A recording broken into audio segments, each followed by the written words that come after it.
दोस्तों, अब हम जो है जल्दी से फटाफट से हिंदी के भी प्रश्नों को देख लेते हैं कि इनके कौन कौन से आंसर जो है ठीक है। दोस्तों, जैसा कि आप पहला ही प्रश्न देख रहे हैं, आपसे पहला प्रश्न पूछा गया था, विद्यालय की शोभा वही बढ़ा सकता है जो अनुशासन में रहे। यह किस प्रकार किस वाक्य का उदाहरण है? यानी कि विद्यालय की शोभा वही बढ़ा सकता है जो। दोस्तों, जैसे ही आपको बीच में शब्द मिला जो शब्द आ गया तो समझ लो ये क्या आपका मिश्र वाक्य। क्या है? मिश्र वाक्य। इसका सही आंसर था डी ऑप्शन। बहुत ही आसान प्रश्न था। मिश्र वाक्य दोस्तों, इसमें क्या होता है, एक वाक्य दूसरे वाक्य पर आश्रित भी होता है और इसकी पहचान होती है अगर बीच में कि जो वह, अगर, यदि, तो, जितना उतना, जैसा वैसा, जब तब, जहाँ वहाँ आदि शब्द आ जाएं तो वो दोस्तों क्या होते हैं? मिश्र वाक्य होते हैं। तो इसमें जो शब्द मिल गया, जो से आप पहचान सकते थे कि ये क्या है? मिश्र वाक्य। और दूसरी बात करें तो एक वाक्य दूसरे वाक्य पर क्या होता है? आश्रित होता है, जैसा कि इससे पता चल रहा है। तो इसका सही आंसर था डी, मिश्र वाक्य। अगले प्रश्न की बात करें, प्रश्न नंबर 2। प्रश्न नंबर 2 से आपसे पूछा गया, श्रुति सम यानी श्रुति सम भिन्नार्थक शब्द युग्म लक्ष्य और लक्ष्य का उचित अर्थ है। तो दोस्तों, इसका सही आंसर था डी, लाख। इसका सही आंसर था दोस्तों, सॉरी, इसका सही आंसर होगा ए। क्या होगा? ए। लक्ष्य का मतलब होता है उद्देश्य, लक्ष्य का मतलब होता है उद्देश्य, और लक्ष्य का मतलब होता है लाख यानी कि गिनती। तो इसका सही आंसर क्या होगा? उद्देश्य, लाख। अगले प्रश्न की बात करें, प्रश्न नंबर 3। प्रश्न नंबर 3 में आपसे पूछा गया, किस विकल्प में शब्द युग्म का अर्थभेद सही नहीं है?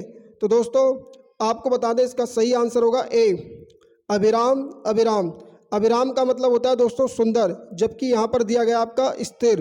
अभिराम का मतलब होता है लगातार। ये सही है लेकिन यहाँ गलत है।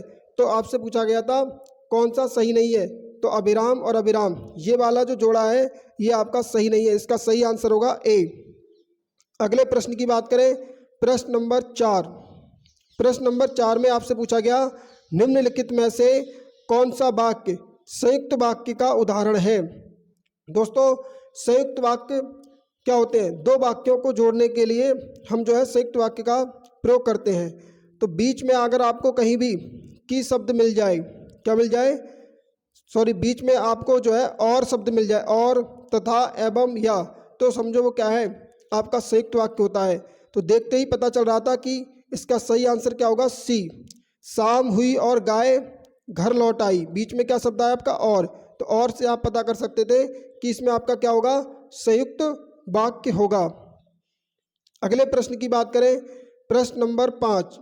5 में आपसे पूछा, बा तजुर्बा शब्द में कौन सा उपसर्ग है? तो दोस्तों, आपको बता दें इसमें आपसे पूछा था उपसर्ग। उपसर्ग जो शब्द होते हैं हमारे दोस्तों, ये शब्द के आगे लगे होते हैं। इसमें से अगर हम मूल शब्द जो है अलग कर लें तो हम बड़ी आसानी से जो है उपसर्ग को पहचान सकते थे। तो इसमें आपसे पूछा था बा तजुर्बा में कौन सा उपसर्ग हुआ? तो आपका जो मूल शब्द था इसमें तजुर्बा, अब आपने तजुर्बा अलग कर लिया तो बचेगा क्या आपका? बा। तो इसका सही आंसर था डी, यानी कि इसमें जो है बा उपसर्ग होगा, यानी कि डी सही आंसर था इसका। अगले प्रश्न की बात करें, प्रश्न नंबर 6। 6 में आपसे पूछा गया, निम्नलिखित में से कौन सा वाक्य मिश्र वाक्य है? दोस्तों, अभी हमने आपको बताया मिश्र वाक्य, इसमें एक वाक्य दूसरे वाक्य पर क्या होता है? आश्रित होता है, और बीच में आपको कि, जो, वह, अगर, यदि, तो, जितना उतना, जैसा वैसा, जब तब, जहाँ, ऐसे शब्द आपको देखने को मिलेंगे। तो आप देखते ही पहचान सकते थे। इसमें पूछा है कि निम्न में से कौन सा वाक्य मिश्र वाक्य है? तो इसका सही आंसर था दोस्तों डी। क्या था? डी, मैंने सुना है कि, देखो बीच में शब्द आ गया कि, आपके देश में अच्छा राज प्रबंध है। तो इसका सही आंसर क्या होगा? डी, मैंने सुना है कि आपके देश में अच्छा राज प्रबंध है। अगले प्रश्न की बात करें, प्रश्न नंबर 107। 107 में आपसे पूछा गया दोस्तों, निम्न में से शुद्ध वाक्य कौन सा है? तो शुद्ध वाक्य आपसे पूछा गया था दोस्तों, तो इसका सही आंसर था सी, भारत में अनेक जातियां हैं। क्या है? भारत में अनेक जातियां, इसका सही आंसर होगा। अगले प्रश्न की बात करें, प्रश्न नंबर आपका 8। प्रश्न नंबर 8 में आपसे पूछा गया निम्नलिखित में से निम्नलिखित में से कौन सा शब्द पुल्लिंग है। पुल्लिंग शब्द दोस्तों इसमें सही आंसर हो जाएगा आपका सी, दंपति। दंपति जो है आपका पुल्लिंग शब्द होगा। दंपति जो है पुरुष और स्त्री का जो जोड़ा होता है उसको हम क्या बोलते हैं, दंपति। तो इसका सही आंसर क्या होगा, दंपति जो है आपका पुल्लिंग शब्द होगा। अगले प्रश्न की बात करें, प्रश्न नंबर 9 में आपसे पूछा गया आडंबर का पर्यायवाची शब्द नहीं है। दोस्तों ये प्रश्न जो है बड़ी सावधानी पूर्वक पढ़ने होते हैं, इसमें है और नहीं में बड़ा कन्फ्यूजन होता है। इसमें पूछा है आडंबर का पर्यायवाची शब्द नहीं है, तो इसका सही आंसर था सी, दर्प। दर्प जो है आडंबर का पर्यायवाची नहीं होगा। बाकी ढोंग, पाखंड और ढकोसला ये आडंबर के पर्यायवाची होंगे। दोस्तों अब आपको एक पैसेज दे रखा था जो हम इसको थोड़ा छोटा कर लेते हैं। इस प्रकार से अनुच्छेद बोला, अनुच्छेद को ध्यान से पढ़कर पूछे गए प्रश्नों के उत्तर दीजिए। तो दोस्तों आपने, उम्मीद करता हूँ, इसको ध्यान से पढ़ा होगा और पढ़ने के बाद बहुत ही सटीक आंसर निकाले होंगे। दोस्तों हम इसके आपको आंसर बता देते हैं। जैसे कि प्रश्न नंबर 10, इसमें आपसे पूछा गया था बड़े बांधों का निर्माण करना अधिक जटिल क्यों होता है। तो दोस्तों इसका सही आंसर था अत्यधिक शक्ति, समय तथा धन खर्च होने के कारण। इसका सही आंसर हो जाएगा डी, अत्यधिक शक्ति, समय तथा धन खर्च होने के कारण। बात करें अगले प्रश्न की, प्रश्न नंबर 11। प्रश्न नंबर 11 में आपसे पूछा जल की मांग क्यों बढ़ती जा रही है। जल की मांग क्यों बढ़ती जा रही है। तो दोस्तों आपको बता दें इसका सही आंसर था डी, यानी कि वर्षों से बढ़ती जनसंख्या। सॉरी ये नहीं होगा दोस्तों, इसका सही आंसर होगा, आपको बताते हैं अभी, इसका सही आंसर था ए, यानी कि औद्योगिकीकरण में वृद्धि, वर्षों से बढ़ती जनसंख्या तथा कृषि में विस्तार होने से। औद्योगिकीकरण में वृद्धि, वर्षों से बढ़ती जनसंख्या तथा कृषि में विस्तार होने से। इसका सही आंसर होगा ए। वहीं बात करें दोस्तों प्रश्न नंबर 12 की, तो 12 में आपसे पूछा था जल संचयन वह है जिसमें, खालिस्तान सही कथन से वाक्य को पूरा करें। तो जल संचयन वह है जिसमें, तो इसका सही आंसर था ए। इसका सही आंसर क्या होगा, ए होगा, यानी कि वर्षा जल को मुख्यतः भवनों की छतों पर इकट्ठा करके भूमि से संरक्षित करके आगे काम में लिया जाता है। तो इसका सही आंसर क्या होगा, ए ऑप्शन। बात करें प्रश्न नंबर 13 की, तो प्रश्न नंबर 13 में आपसे पूछा गया जल संरक्षण का सही समास विग्रह और समास का नाम है। तो जल संरक्षण में आपको बता दें दोस्तों इसका सही आंसर था आपका ए ऑप्शन क्या होगा, करेक्ट होगा, जल का संरक्षण, यानी कि तत्पुरुष समास होगा इसमें। जल संरक्षण में इसका जो समास विग्रह होगा वो होगा जल का संरक्षण और समास का नाम होगा तत्पुरुष समास। इसका सही आंसर क्या होगा, ए। वहीं बात करें प्रश्न नंबर 14 की, तो प्रश्न नंबर 14 में आपसे पूछा बांध का निर्माण खालिस्तान किया जा सकता है। तो दोस्तों आपको बता दें इसका सही आंसर था सी, कंक्रीट, चट्टान, लकड़ी अथवा मिट्टी से भी। तो दोस्तों उम्मीद करते हैं आपके ये पांचों प्रश्न जो है ठीक गए होंगे अगर आपने इसको ध्यानपूर्वक पढ़ा होगा। बात करें प्रश्न नंबर 15 की, तो आपसे पूछा था कंठ से उत्पन्न होने वाले वर्ण। कंठ से उत्पन्न होने वाले वर्ण, दोस्तों आपको बता दें कंठ से उत्पन्न होने वाले जो वर्ण होते हैं हमारे वो का वर्ग के अंतर्गत आते हैं। अगर आपने इसको ध्यान से पढ़ा था या आप देख कर गए होंगे तो आप सही कर सकते थे। इसका सही आंसर होगा बी, गा और घा। जो क्या होगा, गा और घा। नेक्स्ट प्रश्न की बात करें, प्रश्न नंबर 16 में आपसे पूछा गया है निम्नलिखित में से किस कवि की काव्य भाषा ब्रज क्षेत्र में नहीं है, ब्रज नहीं है। तो दोस्तों इसका सही आंसर था सी, मैथिली शरण गुप्त। क्या होगा, मैथिली शरण गुप्त। वहीं बात करें प्रश्न नंबर 17 की, इसमें आपसे पूछा गया मानसरोवर में किस कहानीकार की कहानियां संग्रहित हैं। मानसरोवर में किस कहानीकार की कहानियाँ संग्रहित हैं? तो इसका सही आंसर था दोस्तों सी, मुंशी प्रेमचंद। क्या होगा? प्रेमचंद। बात करें प्रश्न नंबर 18 की। 18 में आपसे पूछा गया था अध्यक्ष महानगर पालिका को, अध्यक्ष महानगर जो पालिका होता है उसको लिखे जाने वाले शिकायती पत्र किस श्रेणी में आएगा? तो इसका सही आंसर होगा दोस्तों डी, व्यक्तिगत पत्र। ये व्यक्तिगत पत्र के अंतर्गत आएगा।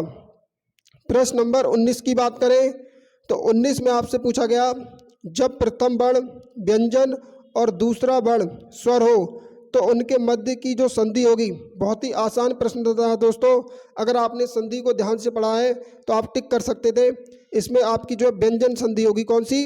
व्यंजन संधि। व्यंजन संधि में क्या होता है?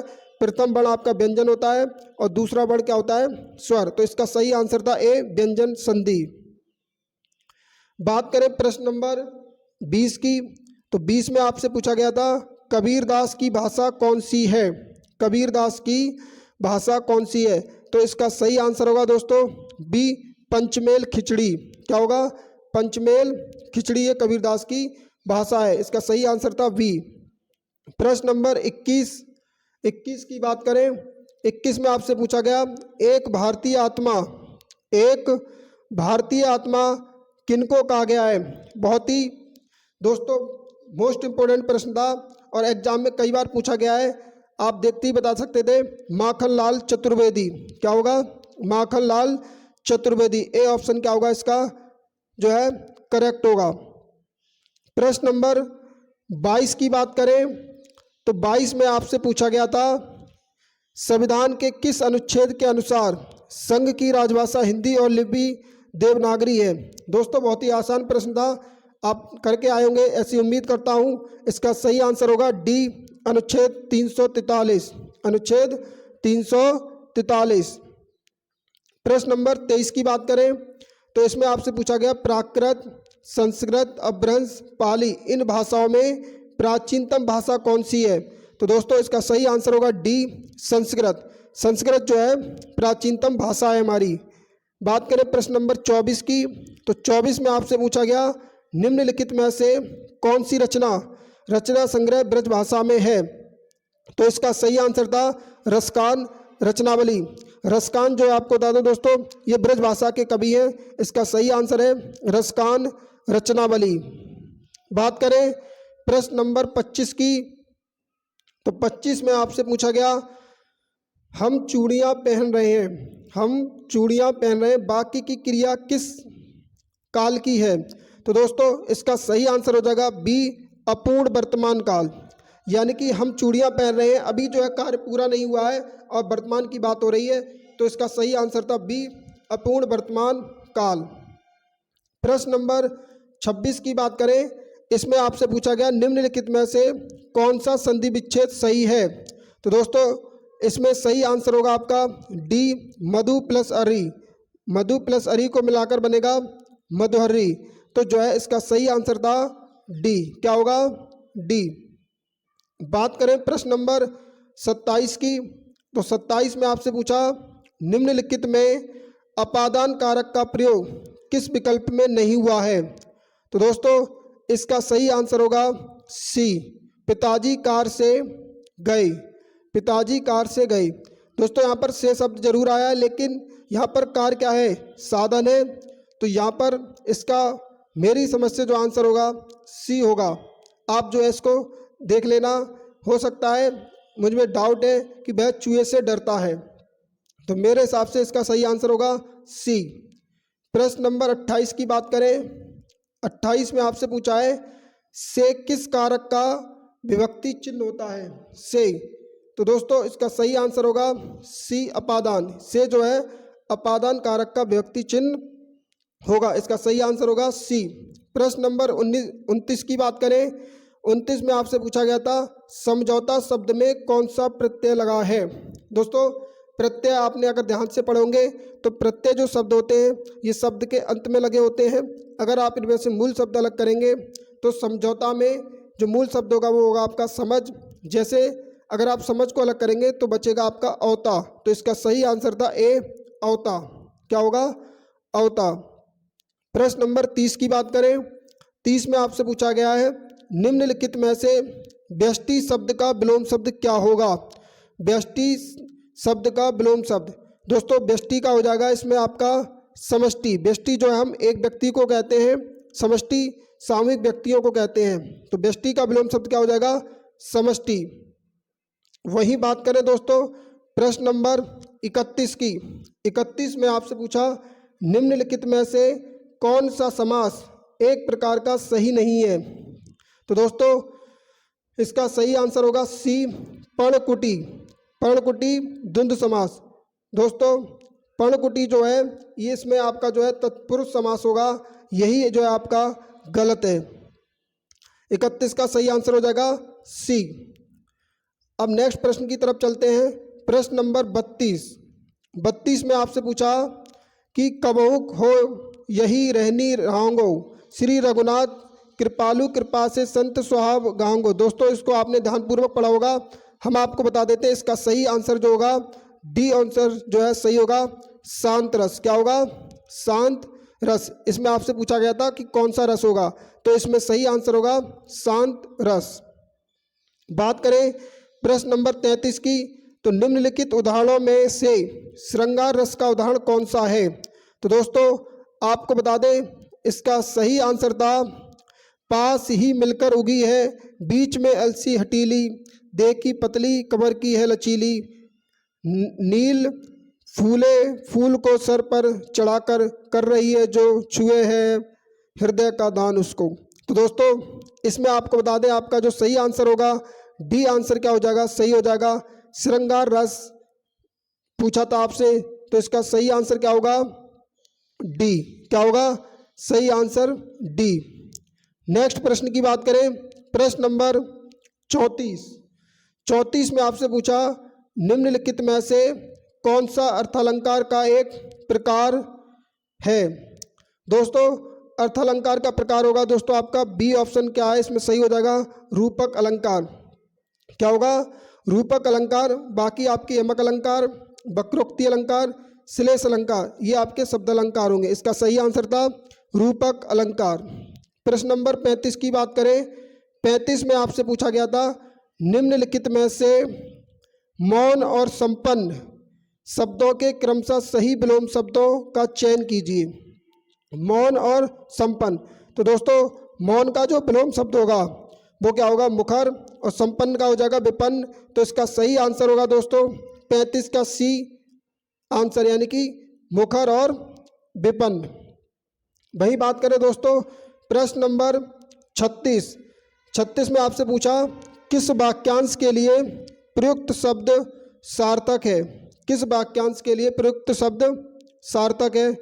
तो दोस्तों आपको बता दें व्याकरण जानने वाला व्याकरण कहलाता है, और क्षण में नष्ट होने वाला क्षणभंगुर, जिसमें सबकी सहमति है, सर्वसम्मति, जो बिना वेतन काम करता हो उसे कहते हैं हम अवैतनिक। तो आपसे पूछा गया था किस वाक्यांश के लिए प्रयुक्त शब्द सार्थक है, तो इसका सही आंसर था डी, जो बिना वेतन काम करता हो उसे हम अवैतनिक कहते हैं। बाकी सब जो है गलत है दोस्तों। प्रश्न नंबर 37 की बात करें, तो इसमें आपसे पूछा गया प्रत्युत्पन्नमति शब्द के लिए सही वाक्यांश निम्नलिखित में से कौन सा है। तो प्रत्युत्पन्नमति के लिए होगा जिसकी बुद्धि में, बी आंसर जो है इसका सही हो जाएगा, जिसकी बुद्धि में तुरंत नई सूझ उत्पन्न हो उसे क्या कहते हैं हम, प्रत्युत्पन्नमति। प्रश्न नंबर 38 की बात करें, 38 में आपसे पूछा गया निम्नलिखित में से कौन सी वर्तनी शुद्ध है। तो दोस्तों इसका सही आंसर होगा आपका डी आशीर्वाद। ये वाला आशीर्वाद क्या होगा आपका, सही होगा, जो डी ऑप्शन में आपको दे रखा है। प्रश्न नंबर 39 की बात करें, 39 में आपसे पूछा निम्न में से कौन से विकल्प में पर्यायवाची युग्म सही नहीं है। दोस्तों पर्यायवाची युग्म सही नहीं है, तो दोस्तों इसका सही आंसर था ए जल्दी अम्बुद। जल्दी जो है दोस्तों समुद्र को कहते हैं, अम्बुद जो हम बादल को कहते हैं, तो ये गलत है आपका जल्दी और अम्बुद। प्रश्न नंबर 40 की बात करें, 40 में आपसे पूछा गया निम्नलिखित में से तत्सम शब्द कौन सा है। तो दोस्तों तत्सम शब्द जो आपका ए ऑप्शन जो है इसमें करेक्ट था, कृपा क्या होगा, तत्सम शब्द होगा। क्या होगा, कृपा। बात करें प्रश्न नंबर 41 की। 41 में आपसे पूछा निम्नलिखित में से शलाका का तद्भव रूप कौन सा होगा।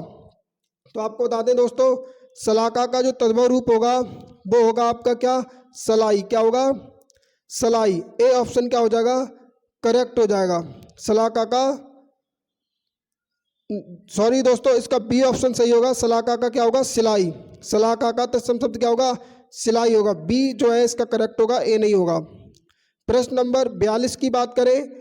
42 में आपसे पूछा गया निम्नलिखित में से तत्सम और तद्भव का कौन सा युग्म सही नहीं है। तत्सम और तद्भव, तो दोस्तों इसका सही आंसर होगा ए। क्या होगा, ए, पौत्र। पौत्र जो हम के पोता को कहते हैं, पुत्र को नहीं कहेंगे। तो तत्सम जो होगा और तद्भव आपसे पूछा है, तो पौत्र का जो तद्भव होगा वो पुत्र होगा, ना कि पुत्र। तो ए ऑप्शन क्या होगा इसमें, करेक्ट होगा। वही बात करें प्रश्न नंबर 43 की। तो इसमें आपसे पूछा गया तरनी तनुजा तर तमाल तरवर बहुछाय पंक्ति में कौन सा अलंकार है। तो बहुत ही आसान प्रश्न था दोस्तों। जहाँ एक ही वर्ड की आवृत्ति बार बार हो तो वहाँ आपका कौन सा अलंकार होता है, अनुप्रास अलंकार होता है। इसका सही आंसर होगा दोस्तों डी, अनुप्रास अलंकार। कुछ प्रश्न और बचे हैं दोस्तों, इनको भी जो हम फटाफट देख लेते हैं। प्रश्न नंबर 44 में आपसे पूछा तिथि शब्द का बहुवचन है। तो इसका बहुवचन हो जाएगा दोस्तों तिथियां, जो कि आपका सी ऑप्शन क्या होगा, करेक्ट होगा। यहाँ पे दोस्तों आपकी चंद्र बिंदी लगेगी, सी ऑप्शन जो है करेक्ट होगा, तिथियां। प्रश्न नंबर 45 की बात करें। इसमें आपसे पूछा घर का भेदी लंका ढाए कहावत जो है निम्नलिखित में से कौन सा सही है। तो दोस्तों घर का भेदी लंका ढाए, इसका सही आंसर होगा बी, आपसी फूट से, सॉरी इसका सही आंसर होगा आपसी फूट से जो है लंका ढह जाती है, ये नहीं होगा दोस्तों। इसका सही आंसर होगा सी, आपसी फूट से सर्वनाश होता है। क्या होता है, आपसी फूट से सर्वनाश होता है। सी ऑप्शन दोस्तों इसका राइट होगा। क्या होगा, सी ऑप्शन क्या होगा, राइट होगा। प्रश्न नंबर 46 की बात करें। 46 में आपसे पूछा ठटेरा शब्द का स्त्रीलिंग निम्न में से क्या होगा। तो इसका हो जाएगा आपका दोस्तों ठटेरिन। क्या हो जाएगा, ठटेरिन।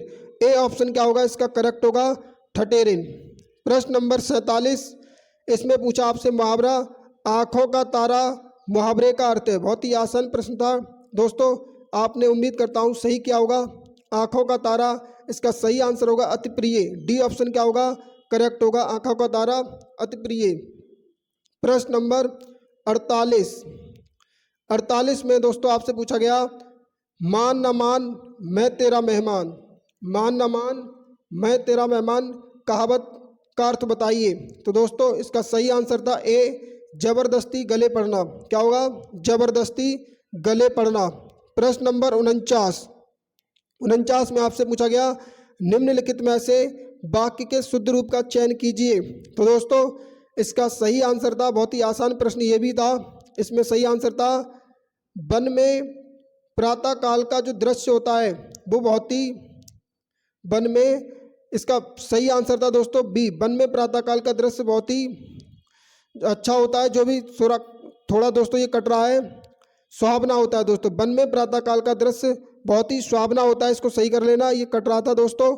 बाकी तीनों ऑप्शन इसलिए गलत है दोस्तों क्योंकि बाकी ऑप्शन में दे रखा है कि वन में प्रातः काल के समय, प्रातः काल जो है खुद अपने आप में एक समय है और समय शब्द और दे रखा है, इसलिए सब गलत हो जाएंगे। तो इसका बी आंसर क्या होगा, सही होगा, वन में प्रातःकाल का दृश्य बहुत ही सुहावना होता है। लास्ट प्रश्न है दोस्तों, प्रश्न नंबर 50। इसमें आपसे पूछा किस विकल्पों में सभी शब्द तद्भव हैं। तो दोस्तों इसका सही आंसर था डी, छकड़ा, काजल और खेत, ये सभी शब्द क्या हैं, तद्भव हैं। दोस्तों